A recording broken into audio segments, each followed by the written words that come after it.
प्रत्येकाला पक्ष वाढवण्याचा अधिकार कोणी रोखू शकत नाही। महाराष्ट्रामध्ये कुठेही पक्षाचा प्रचार केला तर वावग नाही। 11 एप्रिलच्या ठाण्यातील जनता दरबारावरून गणेश नाईकांचं वक्तव्य। मनसे नेते संदीप देशपांडेंना अज्ञात व्यक्तीकडून शिवीगाळ आणि धमकी। संदीप देशपांडे यांच्याकडूनही धमकी देणाऱ्याला शिवीगाळ। देशपांडेंकडून शिवाजी पार्क पोलीस ठाण्यात तक्रार।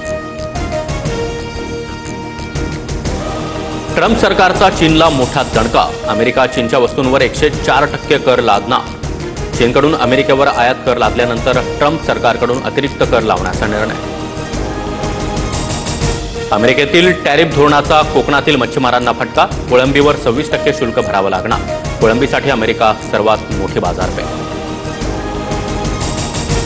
दलित मुस्लिम ब्राह्मणांमध्ये अडकलो आणि ओबीसींनी आमची साथ सोडली। अहमदाबादमधील काँग्रेसच्या अधिवेशनात राहुल गांधी यांचं वक्तव्य।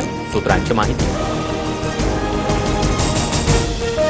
पक्षाला अडचणीत आणणारी वक्तव्य नको। अजित पवारांचे कृषीमंत्री माणिकराव कोकाटेंना खडेबोल। तर कोकाटे बैठकीला अर्धा तास उशिरा आल्यानं बेशिस्त वागणुकीवरून अजित पवारांनी झापलं। सूत्रांची माहिती।